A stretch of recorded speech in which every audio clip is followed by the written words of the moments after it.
Welcome back. So it's been a while. Thank you to so many of you that have taken part in my polls. So I thought I would give you some of the results to some of my polls from around about 2 months ago, because some of them are very interesting and some of them are quite surprising. Let me know in the comment section which ones you find interesting, which ones you find surprising, and if you missed any of them, go back and check them out. Starting at about 2 months ago, I asked, school bans pupils from wearing skirts, presumably under gender-neutral rules. What do you think? Is this a good idea? Yes, it's the right way forward. Or no, pupils should still be permitted to wear skirts if they wish. Over 8,000 of you voted, and a resounding 92% of you said no. Pupils should be permitted to wear skirts if they wish to. The next poll attracted around 10,000 votes from you. I asked the following question. Do you think merchants that provide subscription services should be able to take payments on an expired debit or credit card? Currently, they can. So even if the card has expired, they can still continue to take payments from you.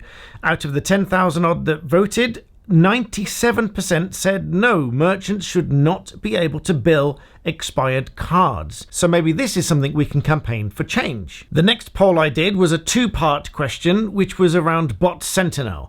The first part, A, do you think Bot Sentinel should be permitted to store, process, monitor, analyze, and profile people based on their tweets and Twitter activity without giving their express and informed consent? And B, deny you the right to have it deleted? Because that's what they say. They say that they don't delete your data if you ask. They say that they don't delete accounts. They just track everything, they process it, they analyze it, and do all sorts of data analysis on it, and they don't allow you the right to delete it, which in my view, as I explained before, is against GDPR. Now, 8,500 of you voted on this poll, and a resounding 97% of you said no. So to reiterate, they shouldn't be permitted, and they shouldn't be able to deny you to delete it. The next poll was a pop quiz about eating food in a supermarket before paying for it. My question was, is it theft to eat food in a supermarket before you've paid for it? 66% of 14,000 of you said yes, it is theft to eat food in a supermarket before you've paid for it. Next, a variation on a theme which got a very, very similar percentage. I asked a dishonesty quiz and said you're the jury. So the first question just a moment ago was a very simplified version. This was a much more comprehensive question about the same thing, only focused around dishonesty and what jury directions might be in such a case. Very simplified, I grant you, but simplified hypothetical jury directions. Here's the question. Is it dishonest to eat supermarket food before you've paid for it? The defendant is charged with theft by consumption. The potential jury directions would be 1. The elements of theft, which is the dishonest appropriation of property belonging to another with the intention to permanently deprive that person of it. The second direction is that dishonesty is an objective test. Not what the defendant thought, but what does a reasonable and honest person think is dishonest? And this was the new version of dishonesty, according to Ivy and Genti Casinos of 2017, turning on its head many, many years of the test for dishonesty. The third direction is it may be dishonest even if the defendant is willing to pay. That's under Section 2, Subsection 2 of the Theft Act 1968. The fourth direction, if the defendant hasn't yet paid, it belongs to another. The fifth and final direction is that if the defendant treats it as though they are the owner and dispose of it or consume it, they've permanently deprived the owner of it. Now, around 10,000 of you voted on this poll, and 65% of you, in the majority, said guilty. They would be dishonest and they would be guilty of theft by consumption if they ate supermarket food without paying for it. The next poll, variation on a theme, played on the common myth, which is that you're supposed to leave the supermarket before you can be charged or accused of theft. So the quiz in the form of a poll, must a would-be shoplifter leave the premises or last point of possible payment before it becomes theft or shoplifting? 59% of 8,500 of you said yes, they must leave the store first, and only 41% said no, the theft or shoplifting can occur without leaving the store, which was the correct answer, by the way, because you don't have to leave the store, although it is common practice to wait for them to leave the store because it's easier to prove the dishonesty element, and of course, having left the store, there's very little doubt unless it was a genuine accident, which is not often the case. Moving away from the shops now, I asked how many of you are in favour of a 4-day week.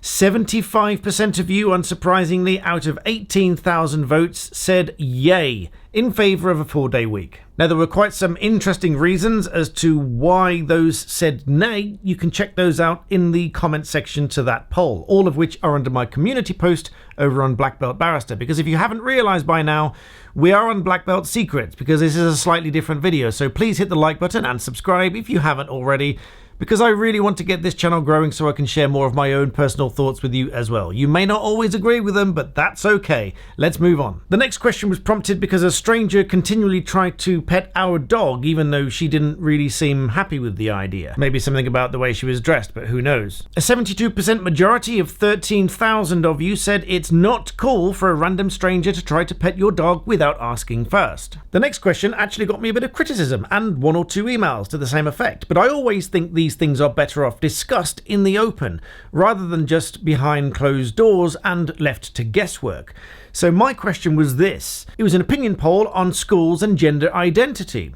I gave you 4 options. The first, not the school's place to discuss or interfere. Second, schools should actively encourage children to think about it. Third, schools should support, but only if the child expresses views. And finally, schools should only refer to an expert and with parental consent. A majority of 64% of you went for the first option, saying that it's not the school's place to discuss or interfere. That was out of 16,000 votes. The next question surprised me by how many of you got this right. I asked you a knowledge poll. How much do you think you would save in legal fees by coming to a barrister directly? Now, whilst this isn't an exact science, there is a rough estimate that is generally accepted around the marketplace, I think I can say, and over 8,000 of you produced a majority that got this right. 42% of you said that you would save 40% plus on average coming to a barrister directly. Some of you didn't know that you can come to a barrister directly, but of course you can, but only if the barrister has the requisite training and authorization. That was since 2004, before which you could not come directly to a barrister, and you still can't unless the barrister has a public access authorization on their practicing certificate, such as myself. The next question, back on identity, I asked you, do you or would you assign yourself personal pronouns? He, him, she, her, or they, them? I asked this poll because a few days before I overheard a conversation in a shop where the shop assistant referred to a lady as she and then immediately corrected herself and said the customer. Now, the lady in question wasn't offended that she was referred to as she, albeit in the third person, because the shop assistant had asked the manager about something and the manager had said, what is it that she wants to do with whatever the product was? But it did surprise me at the level of correction, which is one of the reasons I did the poll, because as I said earlier, I always think it's better to discuss these things out in the open rather than everybody guessing what people are happy with, what people are not happy with. So the results of the poll, out of 18,000 of you, 92% said no, you do not or would not assign yourself personal pronouns. The next question, talking about the family courts this time, should false allegations, i.e. an allegation not proved, because that's how it's referred to in the family courts, because it's not beyond a reasonable doubt, it's an allegation not proved, in the family court attract some form of punishment? Now, this is a very sticky subject because, of course, it's not proven beyond a reasonable doubt that it's a false allegation. It's just an allegation that's not proved, therefore it's considered to be false within the family proceedings in a sense. And 11,000 of you voted on this poll, and 87% said yes, there should be some form of punishment for a false allegation. The next poll came up because I'm utterly sick of pressing buttons on pop-ups about website cookies. I would either prefer that there's none of them there or that they're all there and I don't really care what they're tracking, but the law should obviously control what is allowed to be tracked and what isn't. And maybe there should be some kind of vetting process, but either way, I'm sick of pressing all the pop-ups. So my poll to you was, do you even care about website cookies? This one did surprise me by the narrow majority. 10,000 of you voted and just 54 to 46 voted no, it's really annoying about the pop-ups and I don't care. So taken to a referendum, I'm pleased to say out of this they would be abolished. The next poll popped up about the High Court deciding whether or not the Yorkshire Hotel should be forced to take the migrants that have crossed the Channel illegally. 15,000 of you voted and 94% said no, they should not be forced to do so. In fact, there's a couple of letters back and forth on Twitter from an MP today. You can go and check those out if you wish, discussing this in far more detail. The next poll was about the dinging of the door of the Tesla and whether or not the police should be involved. Bit of a trivia here. Somebody pulled up in the comments and said it's Tesla, not Tesla. To which I responded, well, Elon Musk's company and he pronounces it Tesla, so I'll pronounce it Tesla, whether it's right or not. Here's an interesting point, actually. My surname is Shensmith. A lot of people pronounce it Shensmith, and for some reason, that annoys me. Let me know in the comments if you've got a name or a surname or whatever that gets you irritated when people mispronounce it. Because I suppose it's not wrong per se, but it is a preference. My preference, if any of you want to know how to pronounce my surname properly, it's Shensmith, not Shen Smith. And there's no hyphen or space or whatever else people insist on putting in between those two. It's Shensmith, just as one word. So back to the poll, I said, should the police be dealing with this, and linked the video. You can watch the video for what happened.